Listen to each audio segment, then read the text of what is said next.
भगवान तरीका बता रहे हैं।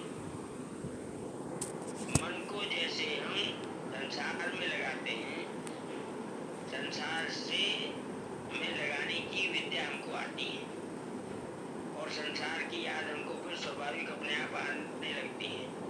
भगवान कह रहे हैं कि उसी तरकीब को प्रयोग करते हुए तू मन को मेरे में लगा।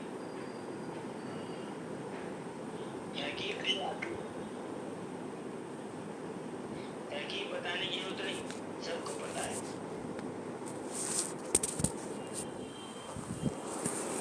जिसका उत्पत्ति विनाशील वस्तुओं का और शब्द स्पर्श रूप रस तथा गंध का आकर्षण मिट गया है, जिसका इस लोक में शरीर के आराम, आदर सत्कार और नाम की बड़ाई में तथा स्वर्ग आदि परलोक के भोगों में किंचित मात्र भी खिंचाव, आसक्ति या प्रियता नहीं है, प्रत्युत केवल मेरी तरफ ही खिंचाव है, ऐसे पुरुष का नाम मय्यासक्त मनाह है। इसलिए संसार से विमुख होकर आचार्य जी प्रणाम। एक ही शब्द में पूरे जीवन का सार बता दिया है। हाँ जी, जो भगवान के सम्मुख हो गया है, संसार से विमुख हो गया है, उसका नाम है मय्यासक्त मनाह।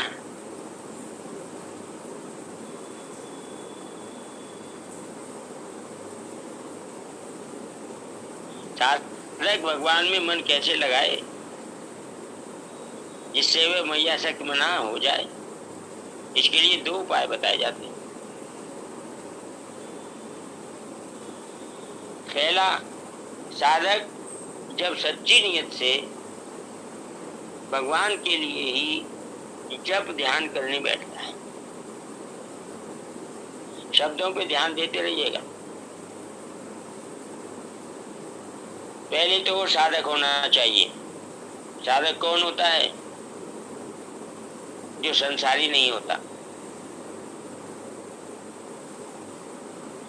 और जब वे सच्ची नियत से भगवान के लिए ही जब ध्यान करने बैठता है, नियत सच्ची होनी चाहिए, तब भगवान उसको अपना भजन मान लेते हैं। भगवान नियत देखते हैं, नियत।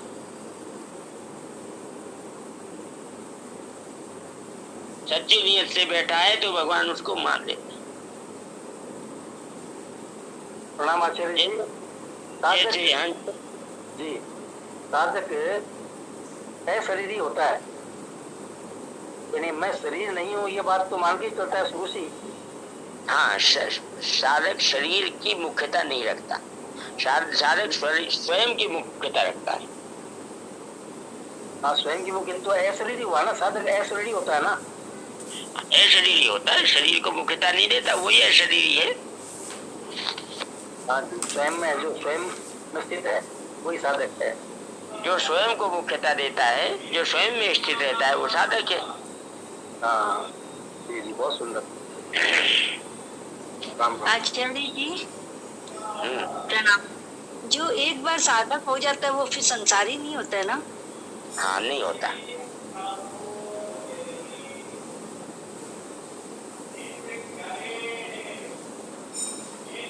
जी नहीं होता, नहीं हो सकता। भगवान में इतना अधिक आकर्षण है कि अगर उसका एक बार हमको आस्वादन हो गया तो फिर वहां से हटना हमारे बस की बात नहीं, क्योंकि उससे ज्यादा कुछ है ही नहीं। तो अभी हम लोग यहाँ जितने बैठे हैं, तो हम लोग, आप लोग बोलते हैं साधक लोग जुड़े हुए हैं, तो हम लोग साधक बनने की स्थिति में अभी साधक हुए नहीं है।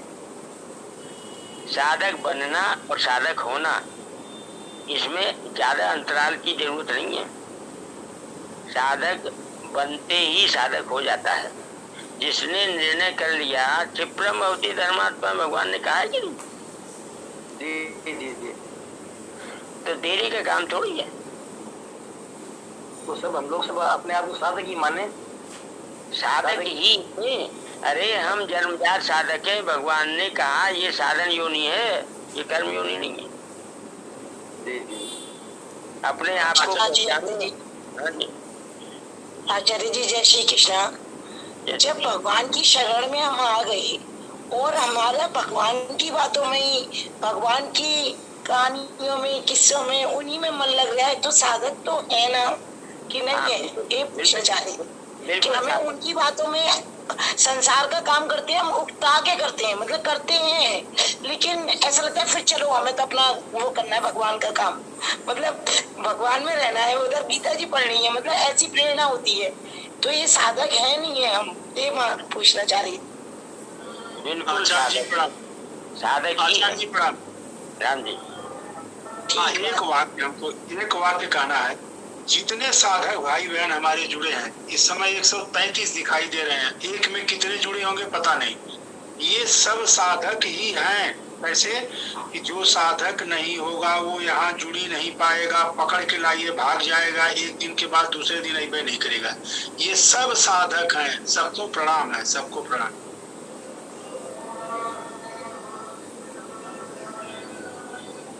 जिसने साधन करने के लिए मन बना लिया वो साधक हो गया,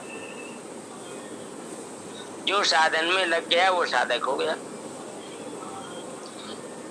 जिसने भगवत प्राप्ति का उद्देश्य बना लिया वो साधक हो गया। स्वामी जी महाराज कहते हैं ना, साधक होने से फिर सारे काम साधक के हिसाब से हो गए। हाँ, फिर संसार के काम भी साधन हो जाते हैं। हाँ, अहमता परिवर्तन है ये। मैं साधक हूँ, संसारी नहीं।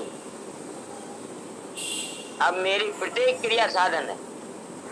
जी जी आचार्य जी, बहुत बढ़िया बात कही। अभी दिनेश जी ने भी बहुत बढ़िया बात कही। हम सब साधक हैं। और दूसरी बात ये है कि हम सब में भगवत स्वरूप, सबको भगवत दृष्टि से देखते हैं। भगवत बुद्धि होनी चाहिए हमारी, सांसारिक बुद्धि नहीं। काम करें, अपना कर्तव्य कर्म करें, घर का काम करें, ऑफिस का काम करें, सब भगवान का काम, ऐसा बात करें तो साधक है, तो साधक ही है हर समय। तो मैं भाई जी, बहुत बड़ी कृपा है। लेडीज भी इतनी है जो वो एज कम है ज्यादा है पता नहीं है, पर घर के काम करते हुए भी ये साधक संजीवनी में जो लगाव है, जो खिंचाव है, जो प्रभु में है, वो आज भगवान के साधक योनि सी वजह से ही हम सबको खींच के यहाँ बिठा रहा है। नहीं तो काम किसके घर में नहीं है, लाखों लोग हैं इधर संसार में, सब में काम है, पर हम जो यहाँ जुड़े हैं वो भगवान की कृपा और महाराज जी की कृपा की वजह से ही जुड़े हैं। भगवान ये कृपा अपनी बनी रहे नारायण। बहन जी, निवेदन करना था। पूज्य सेठ जी के आदमी हम लोग हो चुके हैं। पूज्य सेठ जी कहते थे कि ला के बैठा दो, इसके बाद चिंता खत्म। तो हम लोग पूज्य सेठ जी स्वामी जी की छत्र छाया में जुड़े हैं, गीता जी के अध्ययन में, दर्शन में, पारायण में। इसलिए निश्चिंत होकर के मुसरो ढोल बजाना है जी। एकदम सही है नारायण। हम सब साधक हैं। नियत हमारी, नियत दो कोई पता चलती है, या तो खुद को या भगवान को। हमारी नियत जितनी पवित्र है, जितनी स्वच्छ है, जितनी अच्छी है, उतनी ही भगवान हमको प्रिय हैं, उतना ही भगवान को हम प्रिय हैं। हमने एक कहावत सुनी थी भाई जी, बचपन में गांव में कहते थे, नियत के साथ बरकत होती है। नियत गैल बरकत, यानी समृद्धि जो है वो नियत के साथ। पुराने कहावत में। हाँ, तो नियत शुद्ध होनी चाहिए, नियत पवित्र होनी चाहिए, नियत पक्की होनी चाहिए। नियत को पहचानते हैं भगवान, अभी कहा है ना, सच्ची नियत से भगवान के लिए ही जब ध्यान करने बैठता है तब भगवान उसको अपना भजन मान लेते हैं। राधे राधे, प्रणाम आचार्य जी। जी, ये मैंने ना कल परसों महाराज जी का एक पढ़ा था, एक लाइन, एक कॉट ही था कि जैसे विवाहिता स्त्री को अगर पियर की याद अभी जाए तो कहते वो पियर की यानी कमारी थोड़ी हो जाती है। तो ऐसे अगर हम भगवान के एक बार हो गए हैं और हमें संसार की याद आ भी जाए तो हम संसार के थोड़ा ना हो जाएंगे। नहीं हो ये सकता। बात, हाँ जी। बिल्कुल ठीक बात है।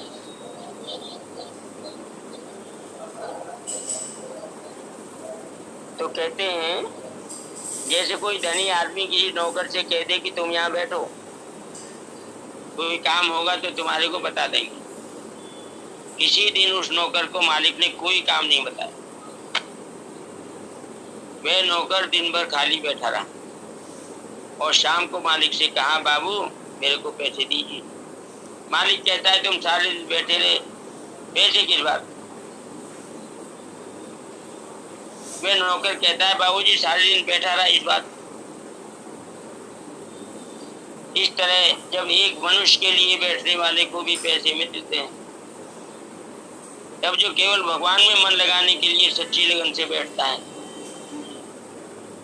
उसका बैठना क्या भगवान निरर्थक मानेंगे?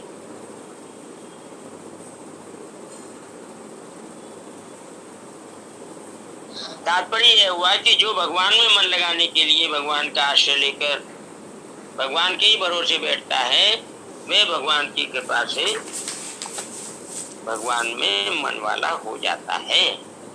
490।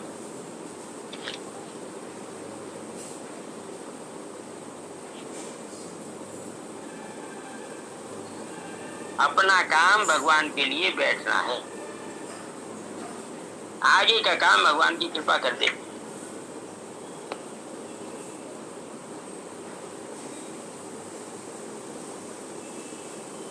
दूसरा बता रहे हैं, भगवान सब जगह हैं तो यहाँ भी हैं, क्योंकि अगर यहाँ नहीं है तो भगवान सब जगह हैं ये कहना नहीं बनता। भगवान सब समय में है तो इस समय भी है, क्योंकि अगर इस समय नहीं है तो भगवान सब समय में है ये कहना नहीं बनता। भगवान सब में है तो मेरे में भी है, क्योंकि अगर मेरे में नहीं है तो भगवान सब में है ये कहना नहीं बनता। भगवान सबके हैं तो मेरे भी हैं, क्योंकि अगर मेरे नहीं है तो भगवान सबके हैं ये कहना नहीं बनता। इसलिए भगवान यहाँ है, अभी है, अपने में और अपने हैं। कोई देश, कोई काल, कोई वस्तु, कोई व्यक्ति, कोई परिस्थिति, कोई घटना और कोई क्रिया उनसे रहित नहीं है। उनसे रहित होना संभव ही नहीं। इस बात को दृढ़ता से मानते हुए भगवान नाम में, प्राण में, मन में, बुद्धि में, शरीर में, शरीर के कण कण में परमात्मा है। भगवान नाम में परमात्मा है, प्राण में भगवान, मन में भगवान, बुद्धि में, शरीर में, शरीर के कण कण में परमात्मा है। इस भाव की जागृति रखते हुए नाम जप करे तो साधक बहुत जल्दी भगवान में मन वाला हो सकता है।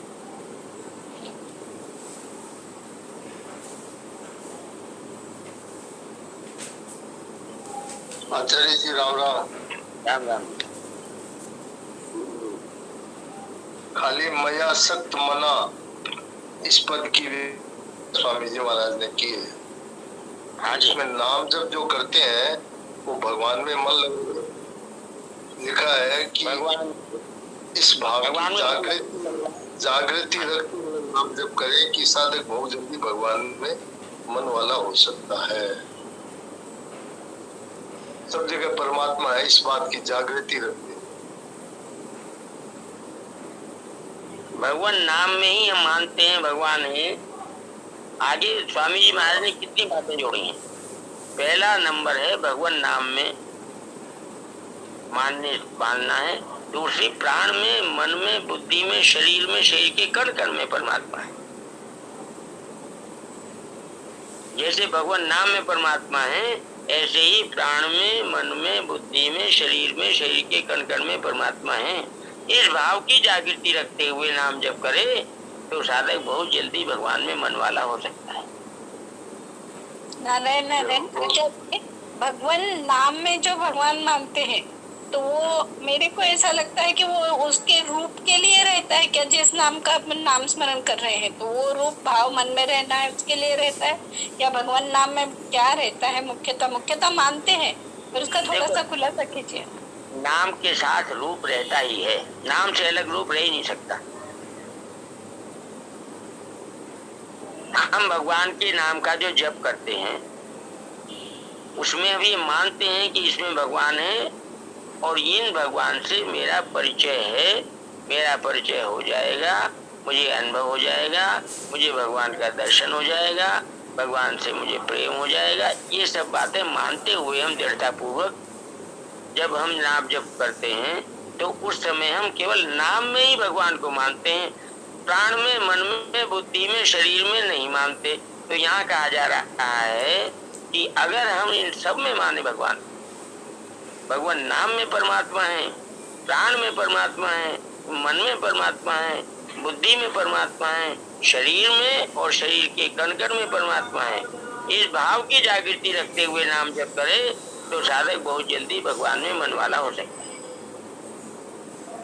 तो ये जैसे सीढ़ी के जैसा बताया है, पहले नाम में, फिर प्राण में, मन में, बुद्धि में, शरीर में, कण कण में, तो ये सीढ़ी के जैसा बता के फिर करना चाहिए। नारायण। मतलब हम अलग नहीं है, हम में भी परमात्मा है, जो नाम में परमात्मा है वही हम में है। ठीक है, ध्यान में आ गया। नारायण।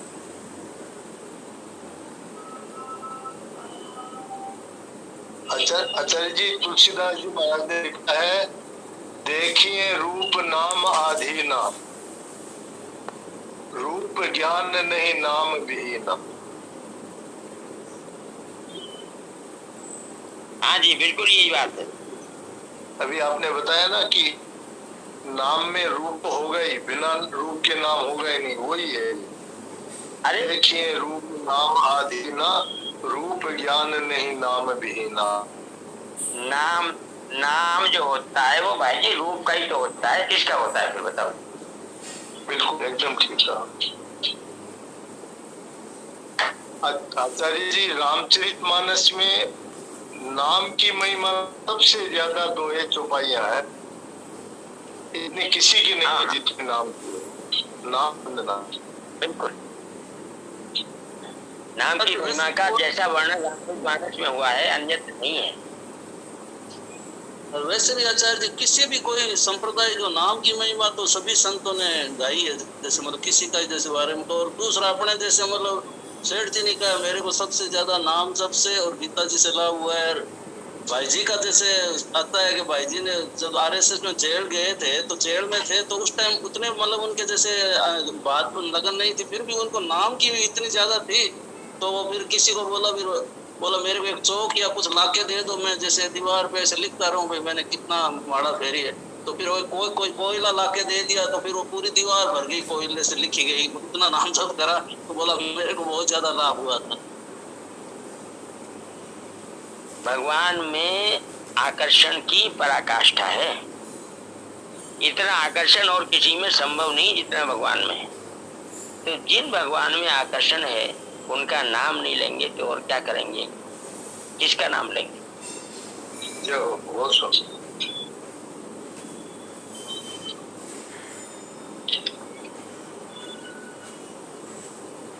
कई बार लोग प्रश्न करते हैं कि भगवान में हमारा प्रेम है, नाम ना लें तो क्या?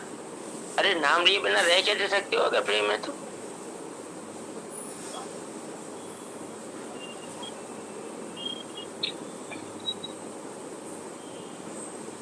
मदाश्रय है।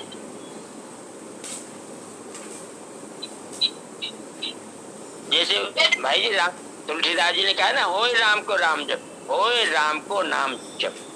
तो ये बात वही है कि मन, बुद्धि, शरीर के कण कण में परमात्मा है, मैं परमात्मा का हूँ, तब भगवान का नाम लिया जा रहा है तो बहुत जल्दी सिद्धि प्राप्त होती है, बहुत जल्दी भगवान में मन लग जाता है, भगवान में मन वाला हो जाता है, मैया तक मना हो जाता है। आचार्य जी मेरे पास एक गीता प्रेस की पुस्तक है, उसमें नाम की चौपाइयां है खाली, आप कहें तो पढ़ दूं, बहुत सरल और बहुत बढ़िया। पढ़ो भाई जी पढ़ो। नाम प्रसाद शंभु अवि अविनाशी, साजु अमंगल मंगल राशि, सुख सनकादि सिद्ध मुनि जोगी, नाम प्रसाद ब्रह्म सुख भोगी, नारद जानेऊ नाम प्रतापू, जग प्रिय हरि हर प्रिय, जग नारद जानेऊ नाम प्रतापू, जग प्रिय हरि हर प्रिय ही आपू, राम एक तापसती तारी, नाम कोटि खल कुमति सुधारी, नाम लेत भव सिंधु सुखाही, करहूं विचार सुजन मन माही, ध्रुव सगलानि जपेऊ हरि नाऊ, पायऊ अचल अनुपम ठाऊ, सुमिरि पवन सुत पावन नामू, अपने बस करी राखे रामू, कहो कहाँ लगी नाम बड़ाई, राम न सकहीं नाम गुण गाई, चहु जगती चहु जुगती काल त्यों लोका, भय नाम जपी जीव विशोका, राम नाम कली अभिमत दाता, पर लोक लोक पितु माता, नहीं कली रमन भक्ति विवेकु, राम नाम अवलंबन एकु, काल नेमि कली कपट निधानु, नाम सुमति समरथ हनुमानु, नाम जी जपी जागहि जोगी, बिरति बिरचि प्रपंच वियोगी, जपहि नाम जनु आरत भारी, मिटहि कुसंकट होई सुखारी। नारायण नारायण। और बहुत सी महिमा है इनकी, संक्षेप में ये मैंने सुना। के बार है ना, राजेंद्र जी का जब प्रवचन हुआ था नव योगेश्वरों का, तब उन्होंने कहा था कि गीता प्रेस वालों को कि नाम की महिमा के रामायण में जितनी चौपाई है उसका एक अलग किताब छपाइए और सबको दीजिए, तो नाम की महिमा का प्रचार होगा। तो आपने आज सुनाया तो बहुत अच्छा लगा, वो बात याद आ गई। नारायण।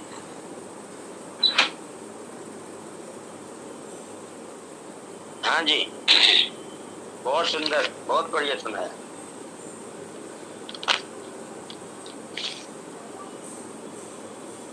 मदाश्रय से हाँ, जिसको केवल मेरी ही आशा है, मेरा ही भरोसा है, मेरा ही सहारा है, मेरा ही विश्वास है, और जो सर्वथा मेरे ही आश्रित रहता है वह मदाश्रय है। ने किसी न किसी का आश्रय लेना ये जीव का स्वभाव है। परमात्मा का अंश होने से यह जीव अपने अंश को ढूंढता है, परंतु जब तक इसके लक्ष्य में, उद्देश्य में परमात्मा नहीं होते तब तक यह शरीर के साथ संबंध जोड़े रहता है, और शरीर जिसका अंश है वो संसार की तरफ खींचता है। वह ये मानने लगता है कि इससे ही मेरे को कुछ मिलेगा, इसी से मैं निहाल हो जाऊंगा, जो कुछ होगा वह संसार से ही होगा। परंतु जब यह भगवान को ही सर्वोपरि मान लेता है तब यह भगवान में आसक्त हो जाता है और भगवान का ही आश्रय ले लेता है।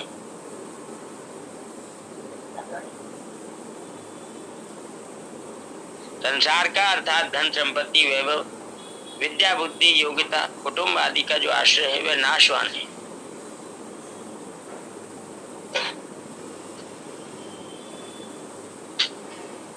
रहने वाला है, स्थिर रहने वाला नहीं है, वह सदा रहने वाला नहीं है और सदा के लिए पूर्ति और तृप्ति कराने वाला भी नहीं है। परंतु भगवान का आश्रय कभी किंचित मात्र भी कम होने वाला नहीं है, क्योंकि भगवान का आश्रय पहले भी था, अभी भी है और आगे भी रहेगा। अतः आश्रय केवल भगवान का ही लेना चाहिए। केवल भगवान का ही आश्रय अवलंबन, आधार, सहारा हो, इसी का वाचक यहाँ मदाश्रय पद है। भगवान कहते हैं कि मन भी मेरे में आसक्त हो जाए और आश्रय भी मेरा हो। मन आसक्त होता है प्रेम से और प्रेम होता है अपनेपन से। आश्रय लिया जाता है बड़े का, सर्व समर्थ का। सर्व समर्थ तो हमारे प्रभु ही हैं, इसलिए उनका ही आश्रय लेना है और उनके प्रत्येक विधान में प्रसन्न होना है कि मेरे मन के विरुद्ध विधान भेजकर प्रभु मेरी कितनी निगरानी रखते हैं, मेरा कितना ख्याल रखते हैं कि मेरी सम्मति लिए बिना ही विधान करते हैं। ऐसे मेरे दयालु प्रभु का मेरे पर कितना अपनापन है।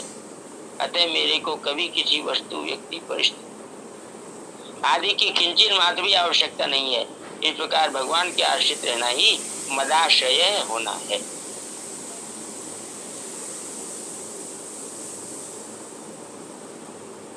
आचार्य जी, इसमें आचार्य जी स्वामी जी ने बताया है कि वो प्रतिकूल परिस्थिति भेजते हैं, उतने उसमें मेरा भगवान कितना ख्याल रखते हैं। मेरी सम्मति नहीं ली और उन्होंने भेज दिया। बिल्कुल, बिना सम्मति लिए भला करने वाला कौन है दुनिया में भगवान के सिवा?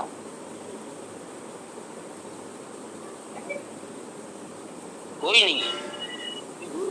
ये बहुत महत्वपूर्ण है, क्योंकि जीवन प्रतिकूलताओं से भरा हुआ है और उसमें हम दुखी होते हैं तो स्वामी जी महाराज कहते हैं ये मूर्खता है। इसमें भगवान का धन्यवाद करना चाहिए कि भगवान ने प्रतिकूलता भेज के मेरे पापों को नष्ट कर रहे हैं। मेरी सम्मति नहीं ली, इसलिए ये विशेष कृपा है।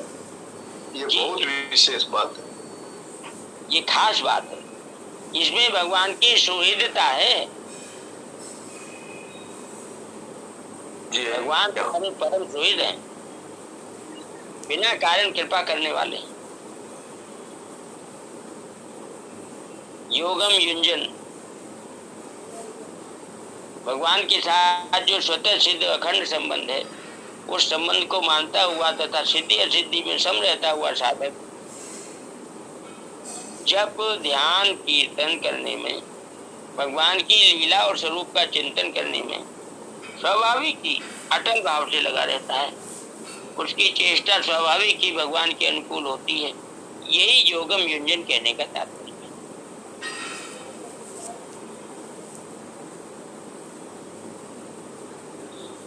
भगवान के साथ जो स्वतः सिद्ध अखंड संबंध है, उस संबंध को मानता हुआ,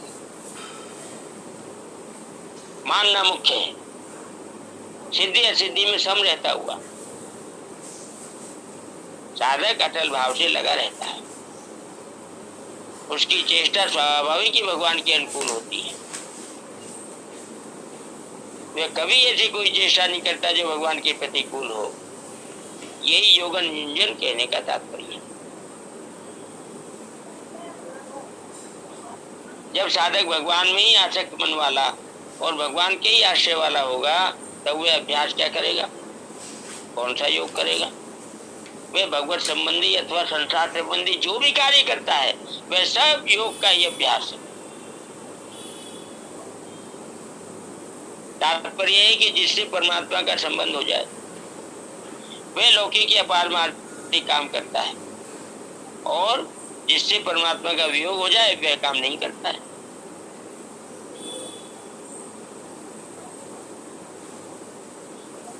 असंशयम समग्रमा, जिसका मन भगवान में आसक्त हो गया है, जो सर्वथा भगवान के आश्रित हो गया है, जिसने भगवान के संबंध को स्वीकार कर दिया है, ऐसा पुरुष भगवान के समग्र रूप को जान देता है। अर्थात सगुण निर्गुण, साकार निराकार, अवतार अवतारी, और शिव, गणेश, सूर्य, विष्णु आदि जितने रूप हैं उन सबको वह जान लेता है।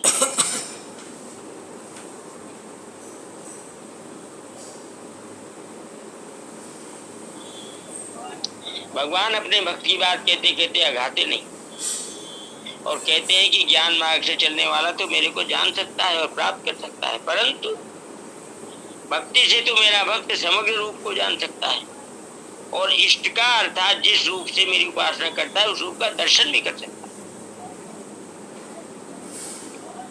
491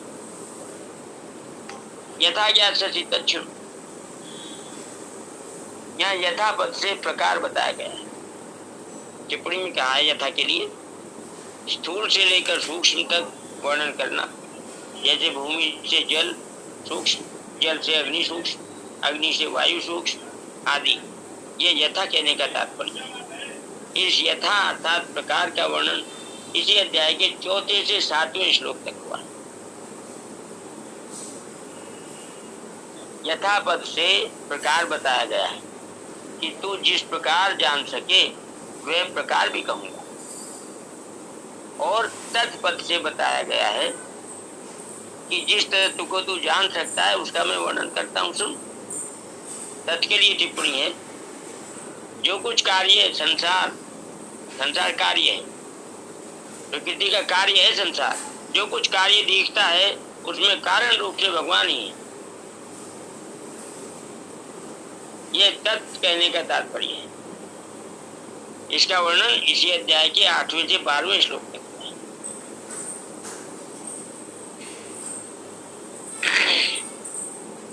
छठे अध्याय के 47वें श्लोक में श्रद्धावान भजते हो माम सेमी युक्त तमो मते पदों में प्रथम पुरुष वह का प्रयोग करते सामान्य बात कही थी, और यहाँ 7वां अध्याय आरंभ करते हुए यथा ज्ञात सचि तच्छु पदों में मध्यम पुरुष तू का प्रयोग करते अर्जुन के लिए विशेषता से कहते हैं कि तू जिस प्रकार मेरे समग्र रूप को जानेगा वह मेरे से सुन।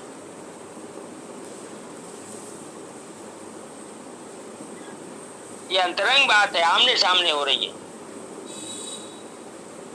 जो सामान्य बात है वह सबके लिए कही जाती है, विशेष बात विशेष के लिए कही जाती है। इससे पहले के 6 अध्यायों में भगवान के लिए समग्र शब्द नहीं आया।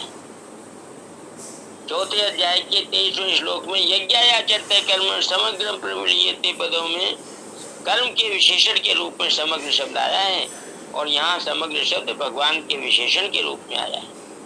समग्र शब्द में भगवान का तात्विक स्वरूप सब का सब आ जाता है, बाकी कुछ नहीं बचता।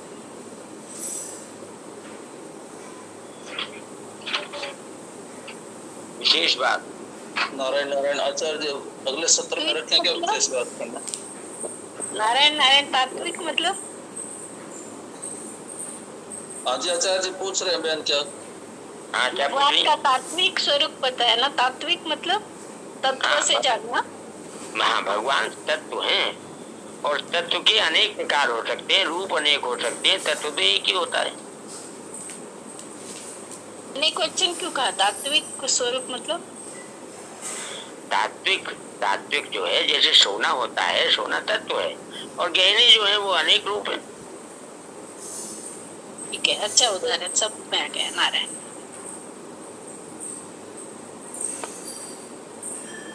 अच्छा जी प्रणाम। अभी ये जो यथा और तद आया यहाँ पे, और जो दोनों टिप्पणी में बात कही गई है कि सब कार्य और कारण रूप से समग्र परमात्मा ही है, इसी बात को लेकर के आज की वाणी लगी थी सवेरे ऋषिकेश में, और वहाँ 17 मिनट की ऑडियो चलने के बाद जो दृश्य दिखाया है स्वामी जी महाराज ने, वो साधक के लिए तत्व ज्ञान, ब्रह्म ज्ञान, आत्मज्ञान, निज ज्ञान, जो ज्ञान कह लीजिए सबकी तबाह है। आज कमल भाई जी का होना जरूरी था लेकिन मिले नहीं हम लोग। मिल गए हैं वो अभी सुनाएंगे आपको। जय हो जय हो। तब तो 7वां कमल भाई जी को बुलाइए। कमल भाई जी बुलाइए। नारायण क्या कह रहे हो नारायण आचार्य जी? जय हो जय हो। नारायण नारायण सबको एक मिनट, कमल जी आचार्य जी कुछ बोल रहे हैं। हाँ बोलो। नहीं, मैं तो कमल जी को आमंत्रित कर रहा हूँ, कमल जी को बुलाइए। जी कमल जी, आज दिनेश भाई जी अभी बता ही रहे थे उस हिसाब से, बहुत विशेष है, बताओ। नहीं, अभी हरिओम जी कह रहे थे कि 17 मिनट बाद महाराज जी ने ऐसा कोई दृश्य प्रकट कर दिया इनके सामने, जिसको आत्म ज्ञान, तत्व ज्ञान, जीवन मुक्ति जो भी कहे, वो क्या था आप एक बार समझो तो सही हमारे को। बोलो हरिओम जी, बोलो। जी प्रणाम प्रणाम। हाँ बोलिए आप। स्वामी जी महाराज ने कहा कि जैसे हमारा बचपन बीत गया हमसे, तो वो बचपन हमसे जितना दूर आभास होके दिख रहा है कि बचपन कब आया था, कितना दूर चला गया, वैसे ही हमारी स्थूल कारण और सूक्ष्म शरीर, ये शरीर भी उतना ही हमसे दूर है। पहली बात ये मैं आज तक कभी नहीं सुना था। जैसे स्वामी जी महाराज ने कहा कि जैसे अभी मान लीजिए मैं वृद्धावस्था में हूँ, तो हमारी बचपन की शरीर, यौवन अवस्था की शरीर, जवानी की शरीर मुझसे छूट चुकी है, स्वयं अपने रूप से परिवर्तित हो गई। न वह शरीर है, न देश, न काल, परिस्थिति, समय, कुछ भी उस समय का नहीं है। तो वो हमसे इतना दूर है, उतना ही दूरी अपनी स्थूल सूक्ष्म कारण शरीर को आज वाली भी समझना चाहिए कि हमसे दूर है। जी बहुत ही बढ़िया। दूसरी बात, हाँ दूसरी बात महाराज जी ने कहा, हालांकि मैं बहुत घबरा गया था कि ये कहाँ मिलेगा, लेकिन मैं भाई बहनों से हाथ जोड़ के प्रार्थना करूं कि पूज्य स्वामी जी महाराज केवल वाणी से सुनाते नहीं हैं, हमारे आप की अंगुली पकड़ करके साधक संजीवनी में वो चीज भी दिखाते हैं जहां पर उन्होंने शब्द ब्रह्म के रूप में वो बात अवतार कर दी है, अवतरित कर दी है, लिखवा दी है, कहना मैं आज से समाप्त कर दिया। स्वामी जी ने न लिखा है न लिखवाया है, बल्कि वो शब्द जो साधक संजीवनी में प्रकट हुए, अभी मैया सत्य मना मदाश्रय जो पढ़ा है आचार्य जी ने, उसके जो शब्द लिखे हुए हैं, क्या किसी लेखक का या किसी शास्त्रीय भाषा का शब्द है? ये सारे शब्द अवतार के हैं, परमात्मा का स्वरूप प्रकट होता है। तो स्वामी जी महाराज वाणी से जो कहते हैं, उस बात को साधक संजीवनी, गीता दर्पण, ज्ञान प्रवेशिका, प्रबोधनी, सिंधु निधि में दर्शन भी करा देते हैं अंगुली पकड़ा के। बस केवल भाव होना चाहिए कि हे नाथ, मैं जरा लिखित रूप से भी इसको देखना चाहता हूँ। स्वामी जी प्रेरणा करके आपको 2-4-6 घंटे में वहां पहुंचा देंगे। कैसे? वाणी तो आज सवेरे लगी थी, लेकिन 10 बजे के इर्द गिर्द जो है, स्वामी जी ने कहा कि 15वें अध्याय के 6वें श्लोक की जो टिप्पणी दोनों लिखी हुई है, वो दोनों पढ़ो तो तुमको इस वाणी का पूरा प्राकट्य दर्शन हो जाएगा। वहां क्या था? टिप्पणी में दिया हुआ कि स्थूल से लेके सूक्ष्म तक की यात्रा क्या है। जैसे पृथ्वी, जल, तेज, वायु, आकाश, और इसके बाद तीनों गुण, महत्त्व और प्रकृति, इसके बाद अपना स्वरूप। बोले ये जितनी दूरी पृथ्वी से स्वरूप की है, वही दूरी तुम्हारे शरीर की भी है। ये बात टिप्पणी में दी हुई। जबकि हम शरीर को अपना स्वरूप मान लेते हैं कि मैं दिनेश सिंह हूँ, मैं